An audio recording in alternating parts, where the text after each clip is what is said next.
बिस्मिल्लाहिर्रहमानिर्रहीम, अस्सलाम वालेकुम नाज़रीन। प्रोग्राम यहाँ सब बिकता है के साथ मैं हूँ आपकी मेजबान शुमाइला न्याज और इस प्रोग्राम में हम बात करते हैं रियल एस्टेट सेक्टर के हवाले से। आज इस प्रोग्राम में बात होगी मईशत के हवाले से भी। रियल एस्टेट सेक्टर में इकोनॉमी क्या किरदार अदा कर रही है, मईशत बेहतर हो रही है, प्रॉपर्टी का कारोबार कितना बेहतर हो रहा है, तरक्की कर रहा है या नहीं कर रहा। कोविड-19 एक मुआशी मोजज़ा यानी उसमें जीडीपी की ग्रोथ में भी इजाफा हो चुका है। माशी बारूदी सुरंगों का क्या सिफाया हो रहा है और रोशन डिजिटल अकाउंट से आने वाला सरमाया मुल्क की मईशत के लिए कितना मुफीद होने जा रहा है, इन सब पर आज बात की जाएगी। आज बड़े खास मेहमानों को मैंने अपने प्रोग्राम का हिस्सा बनाया है, जिसमें एक बड़ी खास शख्सियत जिनसे हम बहुत से सवालात करेंगे मईशत को लेकर। आखिर ये भी तो जानना है कि हम इस वक्त इकोनॉमी के लिहाज से कहां पर खड़े हैं और कैसे इकोनॉमी को मजीद बेहतर किया जा सकता है। तो मैं देर नहीं लगाऊंगी, मेहमानों का तारुफ करवाते हैं। सबसे पहले तारुफ करवाती चलूं डॉक्टर कैस असलम साहब का, जो कि माहिर मईशत हैं, और साथ इनके जनाब मौजूद हैं शाहिद महमूद साहब, जो कि प्रॉपर्टी एडवाइजर हैं। क्या समझते हैं इकोनॉमी का कितना अहम किरदार है रियल एस्टेट सेक्टर में? देखें, रियल एस्टेट सेक्टर एक जुज है, एक सब सेक्टर है हमारी इकोनॉमी का और जीडीपी ग्रोथ का, और naturally for what ever reason इस गवर्नमेंट ने इसको बहुत ज़्यादा मरातें दी हैं जो दूसरी सनतों को नहीं दी। सो दो बातें होंगी इसमें। एक तो यही है जो गवर्नमेंट कहती है कि जी वो जो डेली वेजर्स हैं उनको एम्प्लॉयमेंट मिल गई होगी, शायद मेरे दोस्त ज़्यादा बेहतर उसमें जान सकें।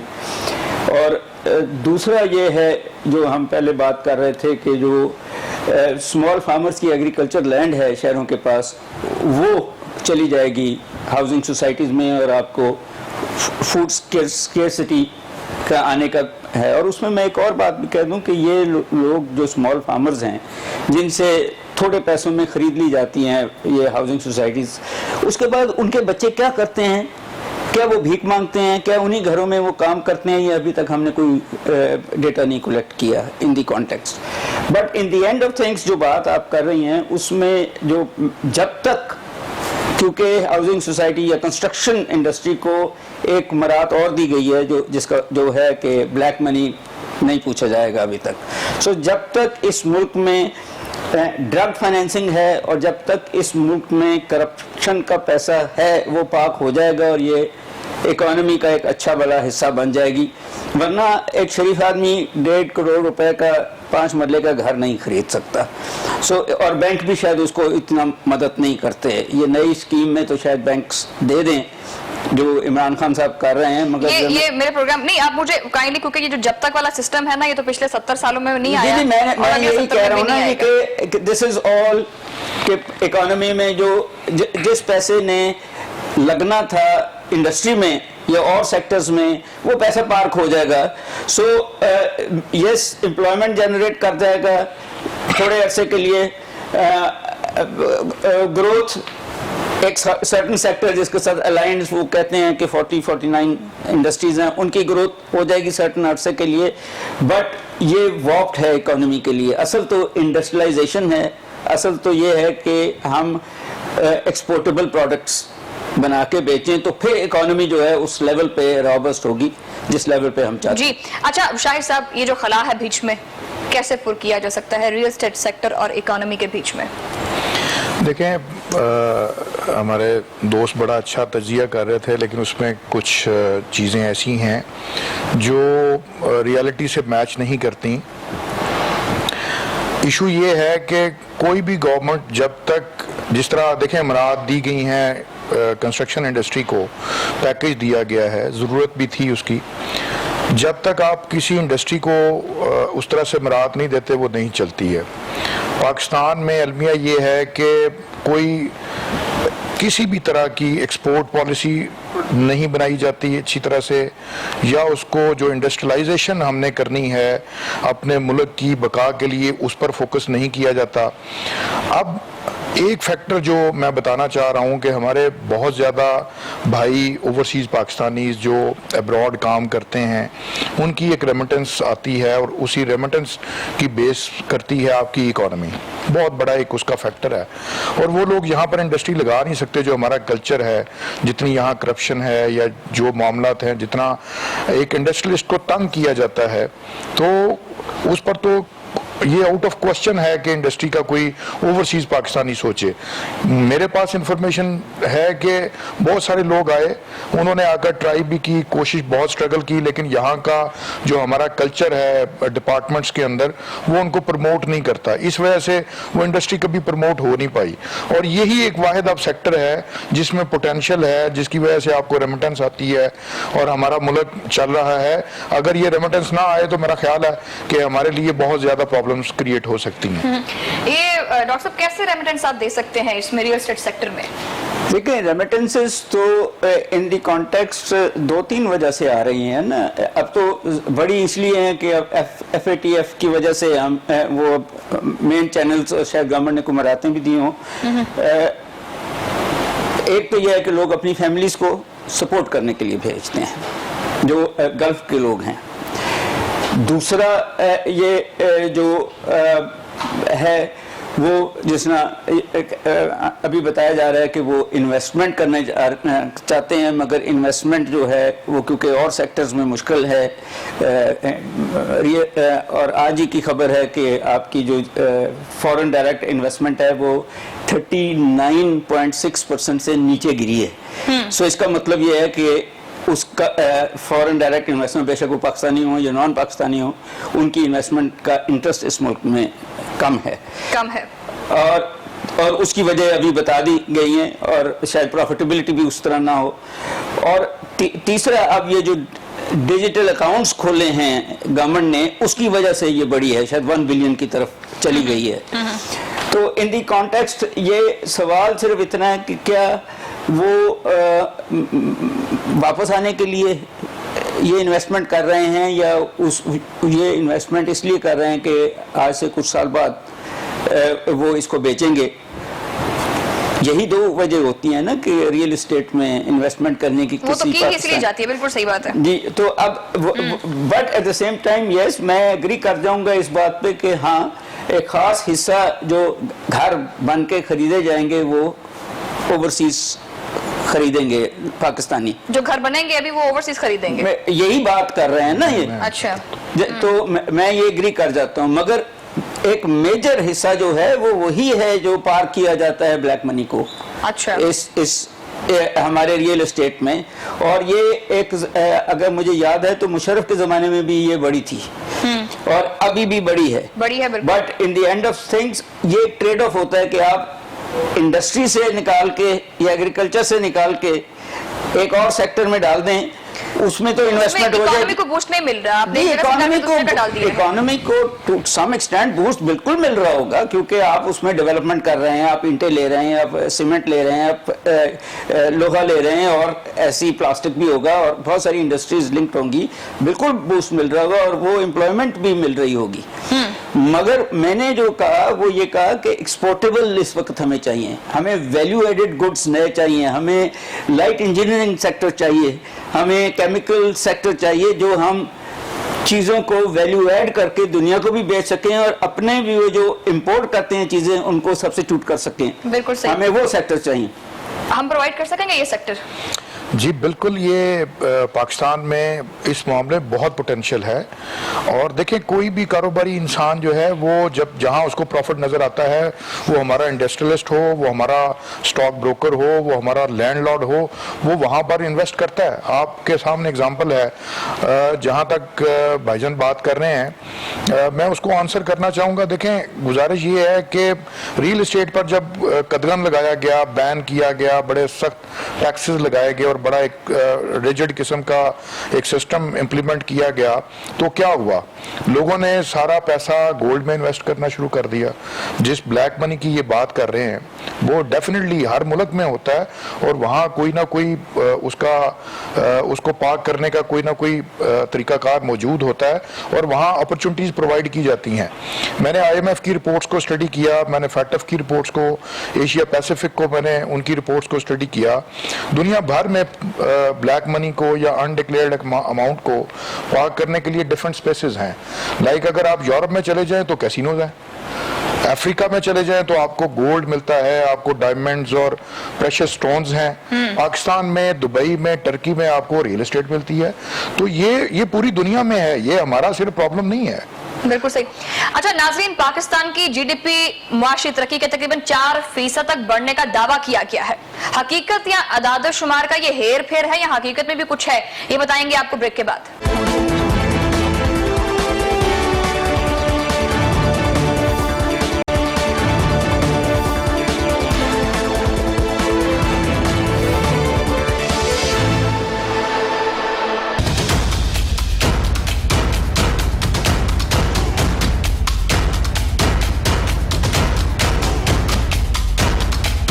वेलकम बैक नाज़रीन। ब्रेक पर जाने से पहले हमारी बात ये हो रही थी कि माशी तरक्की के तकरीबन 4% तक बढ़ने का जो है ना वो दावा किया गया है। इसमें झूठ है, सच है या हेर फेर, इस पर हम बात करेंगे अभी। और मेरे नए मेहमान ने ज्वाइन किया है जो कि खातून है और प्रॉपर्टी के शोबे से ही मुंसलिक है, प्रॉपर्टी एडवाइजर हैं जनाब सनम खान साहिबा। सर, ये जो अदाद शुमार के हवाले से बात की है डॉक्टर साहब, क्या समझते हैं, इसमें सच है या झूठ है? देखें, मैं ये कभी नहीं कहूँगा कि झूठ है।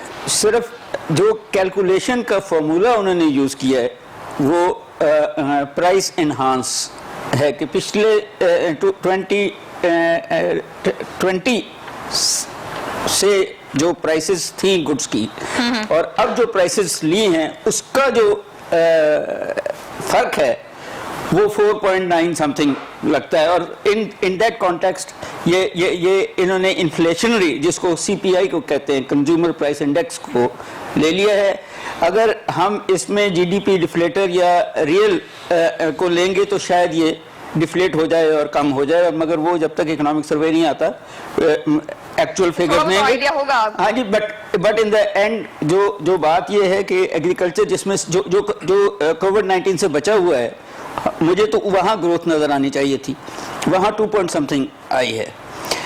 ये जो सर्विस सेक्टर है जो 54% है GDP का, उसमें हमने शादी घर, हमने रेस्टोरेंट्स, हमने ट्रांसपोर्ट, हमने एजुकेशनल इंस्टीट्यूशंस ये बंद कर दिए, तो वहाँ ग्रोथ इन दैट कॉन्टेक्स्ट उस लेवल पे नहीं आई होगी। मैं एग्री कर लेता हूँ, शायद कंस्ट्रक्शन सेक्टर में आई है, जो हमने एक्सपोर्ट किया है टेक्सटाइल, उसमें शायद 19% टेक्सटाइल को बहुत बूस्ट मिला है। जी, ग्रोथ दिखाई है उन्होंने। सो इन अ वे बहुत फार्मास्यूटिकल बड़ा हो गया इस सारे सिनेरियो में। सो वो सेक्टर्स जो IT रिलेटेड थे, बैंकिंग बड़ा है, सो वो सेक्टर्स जो but at the same time industry का मेरा ख्याल है कि स्वाय टेक्सटाइल के और इन शोबों के जो इसके साथ बंधे हुए हैं रियल एस्टेट के साथ, उसके अलावा बाकी इंडस्ट्री उसी पेस पे चली होगी जिस पे। अब मिसाल के तौर पे ये जो 10 दिन बंद रहा पाकिस्तान इन रमज़ान के आखिरी दिनों में और ईद जहाँ ज़्यादातर एक्चुअली बाइंग होती है, तो मेरा कैलकुलेशन है कहीं कंजर्वेटिवली 600 बिलियन से लेके 1 ट्रिलियन का नुकसान। मैंने सिंपली जो आपकी GDP थी उसको 365 से डिवाइड करके 10 से मल्टीप्लाई कर दिया, तो मेरा ख्याल है कि इसमें मेरा ये ख्याल है कि जो इनकी जो कैलकुलेशंस हैं वो हम इसको इकोनॉमिक्स में नॉमिनल ग्रोथ कहते हैं, वो बिल्कुल आई होगी 4 पॉइंट समथिंग पे। बट जब रियल ग्रोथ आएगी इन बजट के दिनों में तो फिर हमें वो फर्क पता लगेगा। So that was nominal और real? नहीं, ये नॉमिनल है। नॉमिनल है, जिसका मतलब है प्राइस राइज के साथ। What do you say, sir? देखें, इसमें मैं 2-3 चीज़ों को और ऐड ऑन करना चाह रहा हूँ कि डेफिनेटली ग्रोथ तो आई है। अब उसकी परसेंटेज में कहीं फ़र्क हो सकता है। दादोशुमार हमेशा गवर्नमेंट की प्रायोरिटी होती है कि मैं बेहतर दादोशुमार दूँ, लेकिन अगर हम ग्राउंड रियलिटी पर भी जाएं तो आप गौर करें कि गाड़ियों की डिमांड कितनी बड़ी है। नए नए मॉडल्स आ रहे हैं, नई नई कंपनीज पाकिस्तान में इंट्रोड्यूस हो रही हैं। इसी तरह आप देखें कि ये जितने हमारे हाउस होल्ड की आइटम्स हैं उनमें बहुत ज़्यादा डिमांड बढ़ी है।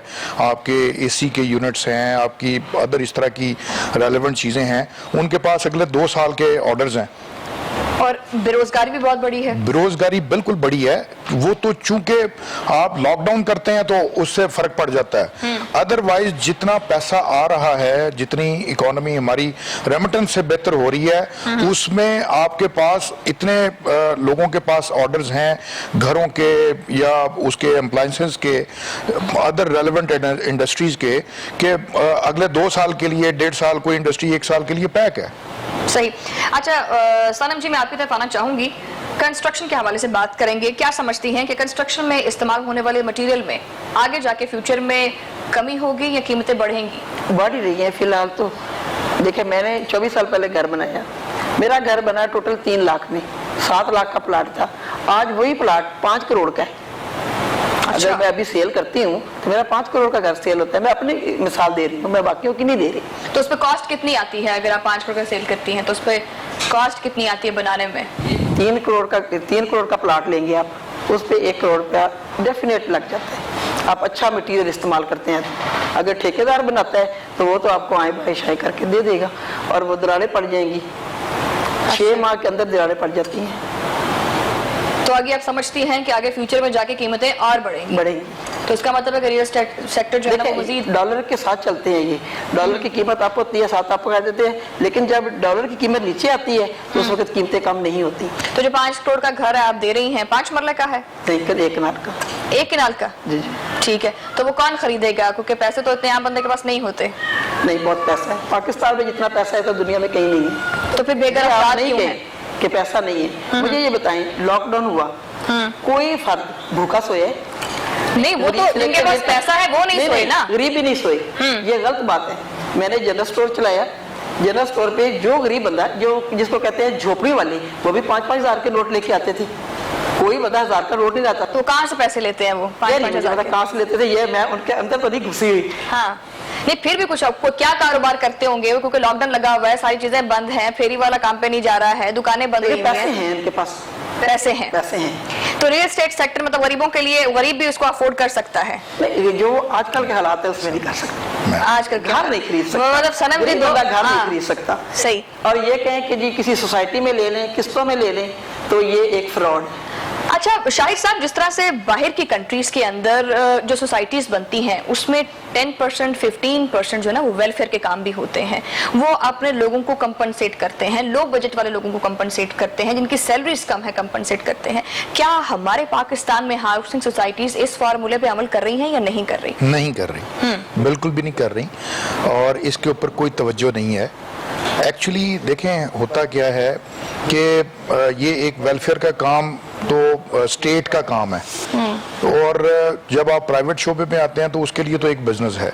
जिस मुल्क में स्कूलिंग एक बिजनेस है जो सबसे बड़ी वेलफेयर है, जिस मुल्क में मेडिकल का जो शोबा है वो एक इतनी बड़ी वेलफेयर है, वो बिजनेस बन चुका है, तो बाकी आप क्या उम्मीद रख सकती हैं? मतलब ये बात सुन के ना मतलब रोंगटे खड़े हो गए मेरे। जिन चीजों पे हमें इस्लाहात करने की जरूरत है वहां पर नहीं, बल्कि लोगों को हाथों हाथ उठा जा रहा है। अच्छा डॉक्टर साहब, मैं आपकी तरफ आना चाहूंगी। आपको पता है कि जब मईशत के अंदर मंदी आती है तो बड़ी ग्रेट जो है ना सिचुएशन आ जाती है इसके अंदर इकोनॉमी में। आपको याद होगा कि 1930 के अंदर भी इस तरह से मंदी की सिचुएशन आई थी जब इकोनॉमी बिल्कुल हमारी बैठ गई थी, और अब कोविड-19 की वजह से भी इकोनॉमी काफी मतलब लड़खड़ा गई है। क्या इसको दोबारा पांव पर खड़ा किया जा सकता है? देखिए, बात यह है कि दुनिया के जो मुख्तलिफ इकोनॉमिस्ट हैं, जिसमें केन्स उस टाइम पे 1936 में उसने पूरी किताब लिखी, और फिर बिल्कुल सही उस किताब के ऊपर उसने गवर्नमेंट का रोल दिया कि जो अनएम्प्लॉयड हैं उनको गवर्नमेंट एम्प्लॉयमेंट दे, जो ये इसी तरह के कंस्ट्रक्शन के काम शुरू करे जहाँ फॉर सम मंथ्स जहाँ से वो डिमांड जनरेट हो। आज के जो इकोनॉमिस्ट हैं वो न्यू क्लासिकल्स हैं, वो समझते हैं कि government has no role in economics except making loss, except facilitating, बल्कि वो तो ये भी समझते हैं कि गवर्नमेंट को अब टैक्स भी कम लेना चाहिए और गवर्नमेंट की वो मशीनरी जो टैक्स कलेक्ट करती है वो भी प्राइवेटाइज हो जानी चाहिए। अब हमारे इकोनॉमिस्ट जो हैं अमूमन क्योंकि बंधे हुए हैं IMF के साथ, वो सारे न्यू क्लासिकल्स हैं। सो इन द कॉन्टेक्स्ट वो जो हैं, और इसके अलावा फिर एक्सट्रीम में चले जाएं तो कार्ल मार्क्स की हैं कि सारा कुछ ही गवर्नमेंट में किया जाए, या न्यू क्लासिकल कहते हैं कि सारा कुछ प्राइवेट सेक्टर में। मैं प्राइवेट सेक्टर में एग्री करता हूं कि उसके लिए इंसेंटिव चाहिए, जो इकोनॉमिक इंसेंटिव है, प्रॉफिट मार्जिन्स। गवर्नमेंट का काम है टू मॉनिटर अगेंस्ट फ्रॉड, कि फ्रॉड ना हो। गवर्नमेंट का काम है to create opportunities for investment and employment, बाकी प्राइवेट सेक्टर का काम है। अब आपके तीनों सेक्टर्स जो गवर्नमेंट है वो भी इनएफिशिएंटली कई सालों से काम कर रही है, इस दफा नहीं, इररिस्पेक्टिवली। आपका जो प्राइवेट सेक्टर है स्वाय चंद बड़े बड़े एक्सपोर्टेबल हाउसेस के, बाकी इनएफिशिएंट हैं और शायद इस इशू में कॉन्ट्रैक्ट भी किए हैं। और आपका जो लेबर फोर्स है जो बाकी है वो भी इनएफिशिएंट है, उनकी प्रोडक्टिविटी भी, और चाहते हुए जो लैंड है उसकी प्रोडक्टिविटी भी हमारी one of the lowest in the region है।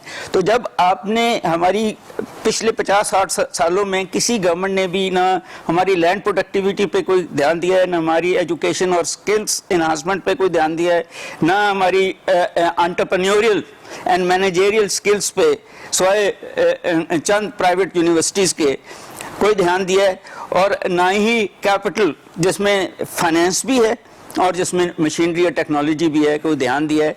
तो इस सारे के अंदर तो जो है उसी से हम ये ग्रोथ दे सकते हैं। नई अपॉर्चुनिटीज क्रिएट करना एक बहुत सीरियस पॉलिसी मेजर है जो ये गवर्नमेंट को कर देना चाहिए। अभी तक आया नहीं है छोटे एंटरप्रेन्योर्स SMEs के लिए कि जी हमने चाइना को क्या बेचना है, हमने मलेशिया को क्या बेचना है, हमने और मुल्कों को क्या बेचना है, GSP को कैसे हमने यूज़ करना है। हालांकि हमारे बड़े जो बिजनेस हाउसेज हैं उसको यूज़ कर रहे हैं बड़ी सक्सेसफुली, बट बाकी जो इकोनॉमी का हिस्सा है जो सिर्फ बनाते हैं, खाते हैं, सस्टेन कर रहे हैं, कुछ लोगों को एम्प्लॉयमेंट भी दे रहे होंगे, वो इस कवर्ट में बहुत मुश्किल हालात। सही। अच्छा सनम जी, ये बताइएगा कि रियल एस्टेट सेक्टर को किन इस्लाहात की भी जरूरत है, कौन से चैलेंजेस का सामना करना पड़ रहा है? काफी सारे चैलेंज हैं। पहले तो इन्वेस्टर नहीं आता, इन्वेस्टर पहले आता था, अब इन्वेस्टर नहीं, इन्वेस्ट नहीं कर रहा। क्यों नहीं कर रहा? अगर उसको रिस्पांस नहीं है, रिस्पांस मिलेगा तो इन्वेस्टर। किस चीज का रिस्पांस नहीं है? परचेजर नहीं, सेल वाला खरीदने वाला नहीं है।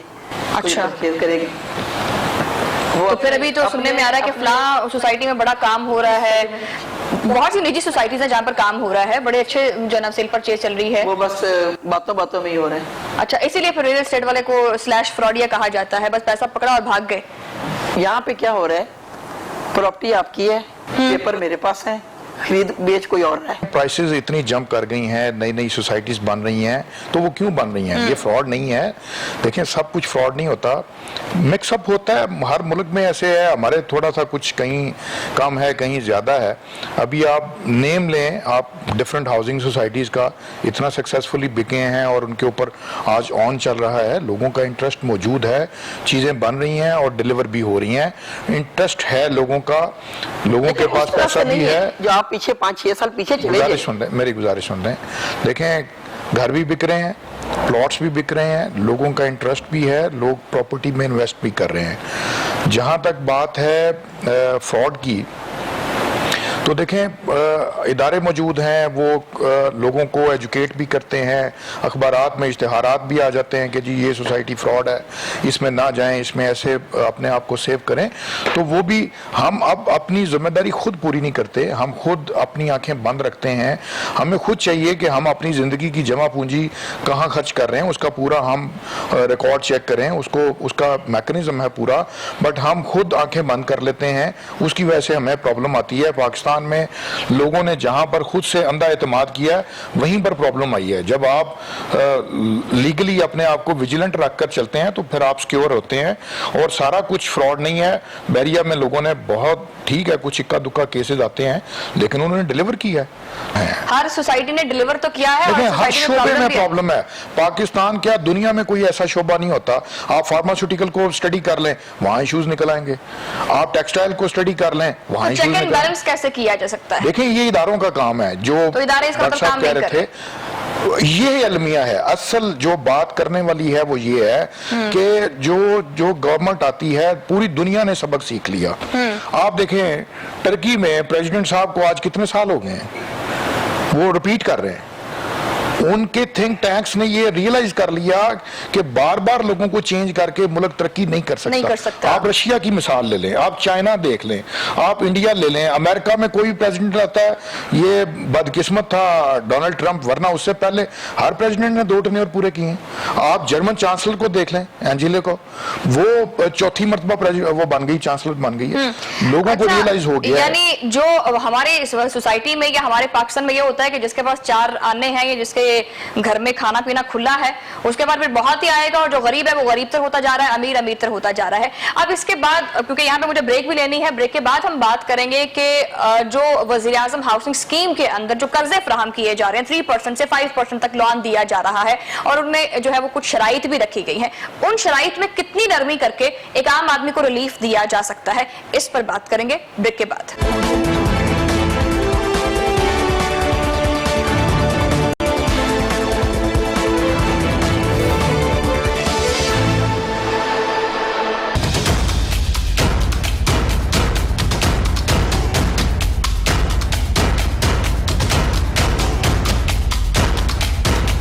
नाज़रीन, और ब्रेक पर जाने से पहले हमारी बात ये हो रही थी कि हुकूमत की तरफ से जो है ना वो 3% से 5% तक जो है ना वो लोन फ्राहम किया जा रहा है ताकि हर बंदे को अपनी छत जो है ना वो मुहैया हो सके। शाहिद साहब, क्या समझते हैं, क्या नरम शराइत रखनी चाहिए हुकूमत को ताकि हर बंदे को इससे फायदा हो सके और हर कोई अपनी छत बना सके? देखें, ये तो इससे नरम शराइत पाकिस्तान जैसे मुल्क में तो तसव्वुर भी करना मुश्किल था आज से पहले। ये गवर्नमेंट का एक ऐसा इनिशिएटिव है जिसको हम अप्रिशिएट करते हैं।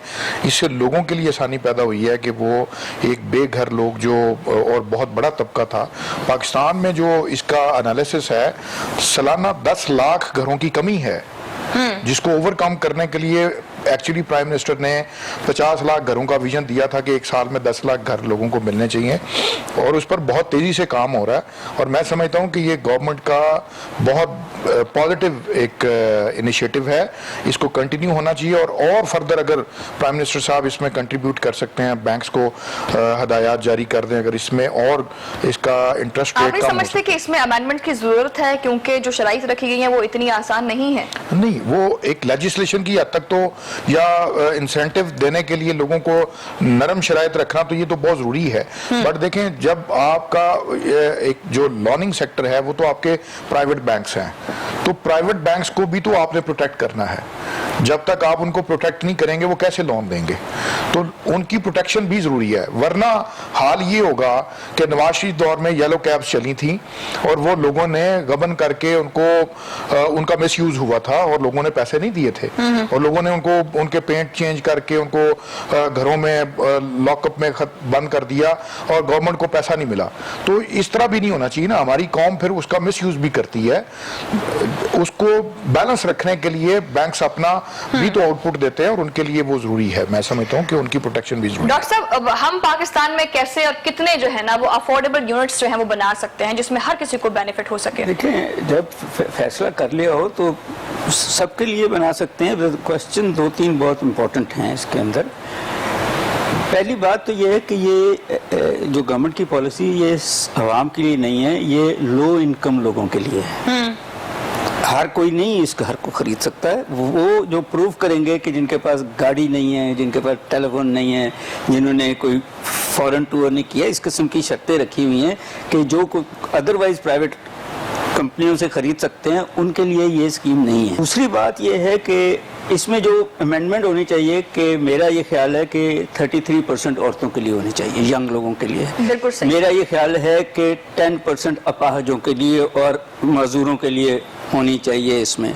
मेरा ये ख्याल है कि अनदर 10-15% जो है वो यूथ के लिए होना चाहिए, और फिर 50% जो है वो बाकियों के लिए होना चाहिए, ताकि और हमारे जो सेक्शंस ऑफ सोसाइटीज़ हैं जो शायद उनको करें, और बल्कि शायद गवर्नमेंट इसमें 30% शायद सब्सिडीज भी दे रही है, बिल्कुल दे रही है। इन दी कॉन्टेक्स्ट ये बहुत अच्छी स्कीम है। जहां प्रॉब्लम आ रहा है, जो गवर्नमेंट एडवर्टाइज करनी चाहिए वो इन हाउसेस की क्वालिटी है, क्योंकि भुट्टो, जुल्फकार भुट्टो और जनेजो के ज़माने में इस किस्म के घर बने थे और वो फिर गिर गए थे कराची में, और बहुत सारे लोगों के बच्चे मर गए थे। तो कॉन्फिडेंस ऑफ द पीपल बड़ा इम्पोर्टेंट है, बहुत इम्पोर्टेंट है, मगर जो उसकी कॉस्ट है वो तो वापस आनी है। इन दी क्वेश्चन उसका एक प्राइस रखनी पड़ेगी उसको। जो मैं एग्री करता हूं कि बैंक जो सब्सिडाइज कर रहे हैं, असल जो प्रॉब्लम आ रही है वो ये है कि जो बैंक्स हैं वो इतने इतने खूबसूरत उन्होंने अपने आउटलेट्स बनाए हुए हैं कि गरीब आदमी वहां तक जाते ही घबराता है। आपके 11% तो सिर्फ अकाउंट होल्डर्स हैं। सो आपको फोर्स करना पड़ेगा कि बैंक्स अपने रिप्रेजेंटेटिव्स गरीब आदमी के पास लो इनकम भेजें, बजाय लो इनकम पर्सन जो है। फिर वो फॉर्म जो है वो मुझे नहीं पता अंग्रेजी में है या उर्दू में है, वो बहुत खूबसूरत बात है, बिल्कुल सही। वो भरने वो बैंक की रिस्पॉन्सिबिलिटी होनी चाहिए कि वो इन लोगों के फॉर्म्स भरें, इनको लॉयर्स प्रोवाइड करें एंड सच फोर्थ। हालांकि गवर्नमेंट की शायद कई रिस्पॉन्सिबिलिटीज हैं कि उसकी लैंड एक्वायर गवर्नमेंट कर रही है एंड सच फोर्थ, बट जो मुझे नजर आई है इसमें इसकी कंस्ट्रक्शन की स्पीड में, वो पता नहीं एग्री करेंगे या नहीं, वो हमारे भट्टे हैं जो इस कैपेसिटी पे नहीं है आपके इतनी ईंटें बना लें, और जिनके पास लकड़ी नहीं है उन ईंटें बनाने के लिए वो टायर जला रहे हैं, फिर आपके पोल्यूशन होती है। तो आपको वो पैनल्ड हाउसेस बनाने पड़ेंगे जो अब दुनिया बनाती है इन दी कॉन्टेक्स्ट, जिसमें पैनल्स आके फिट किए जाएं और वो जल्दी भी बनते हैं और वो पायदार भी होते हैं, जो इंडस्ट्रियली प्रोड्यूस्ड पैनल्स हैं। तो वो जब तक गवर्नमेंट उस तरफ नहीं जाएगी ये उतनी फास्ट कंस्ट्रक्शन नहीं होगी। मैं इकोनॉमी का एक्सपर्ट हूँ, ये दोनों बैठे हैं घरों के एक्सपर्ट, ये कितना एग्री करते हैं कितना डिसएग्री करते हैं, बट अपॉर्चुनिटीज ये बहुत बड़ी हैं और हमारी आवाम को इन अपॉर्चुनिटीज को, आवाम नहीं लो इनकम ग्रुप लोगों को ये बिल्कुल अवेल करनी चाहिए।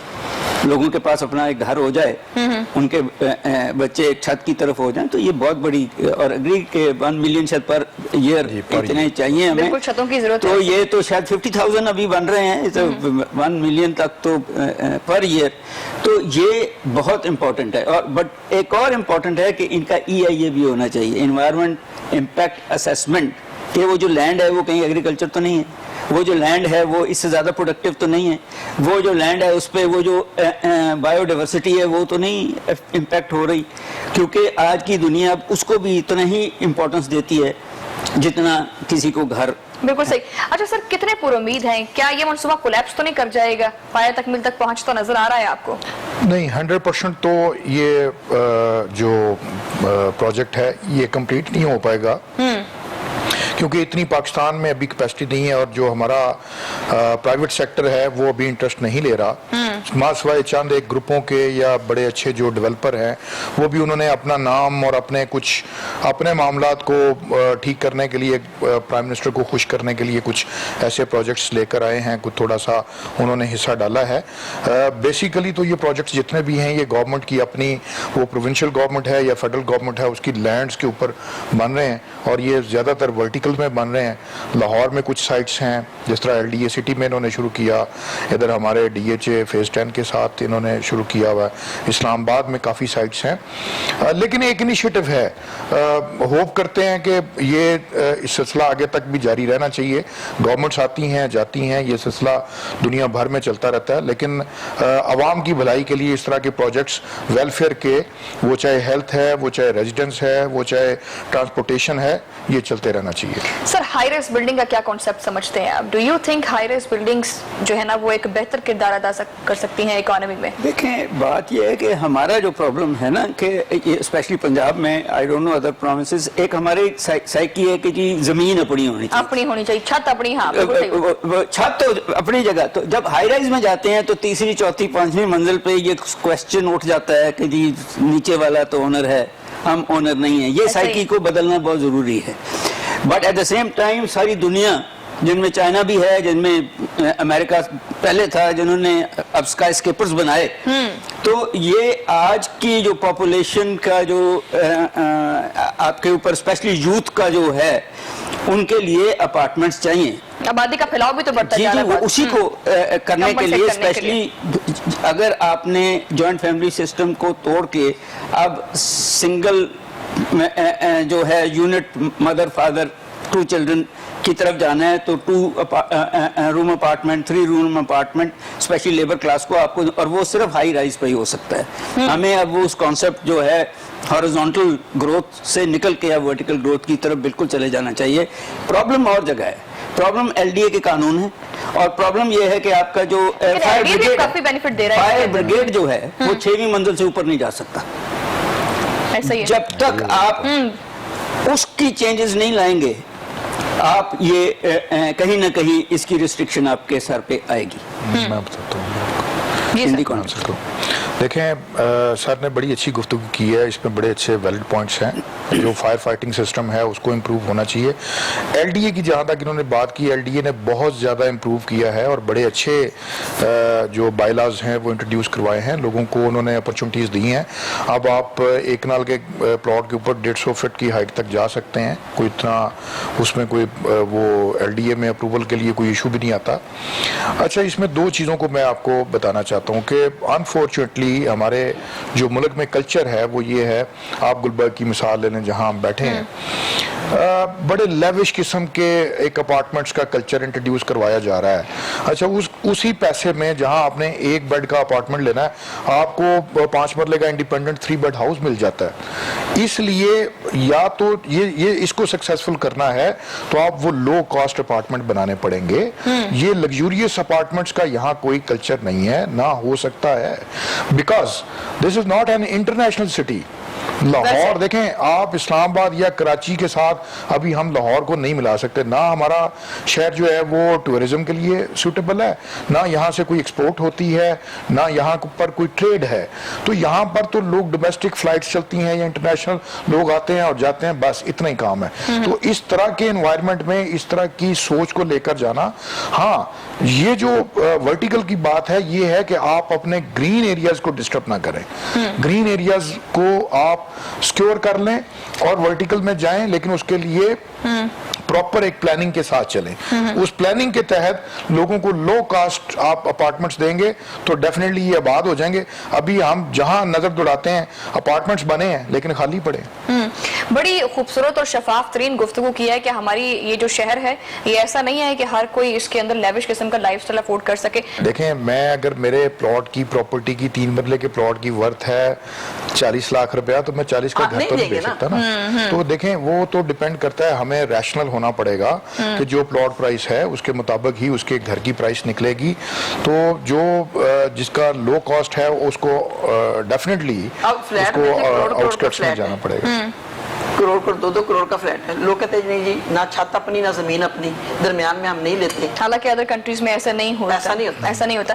अच्छा सर, पता ये चला है कि अटक लूप के गिरदनवा के अंदर जो है ना वो 18 हाउसिंग सोसाइटीज ने 13,000 किनाल जमीन जो है ना वो 11 अरब का कारोबार किया है वो जमीन खरीद के। इसी तरह से रिंग रोड की आड़ में भी, रावलपिंडी के अहाते में भी काफी घपला किया गया है। ये कब तक होता रहेगा? जब तक हमारे मुल्क में ब्यूरोक्रेसी और पॉलिटिशियंस और जो माफियाज हैं वो उनका गठजोड़ होगा, पॉलिसीज नहीं बनेंगी, अच्छे लोगों को इंट्रोड्यूस नहीं करवाया जाएगा। अलमिया ये है कि पाकिस्तान पूरे की इकोनॉमी का जो पहिया चलाने के लिए इदारा बना हुआ है वो है FBR। अब FBR में प्रैक्टिकली तो बहुत बड़े इकोनॉमिस्ट को इंट्रोड्यूस होना चाहिए। वहां पर वो बैठे अपना इकोनॉमी के ऊपर हर चीज को, लूप होल्स को और बाकी चीजों को देखें।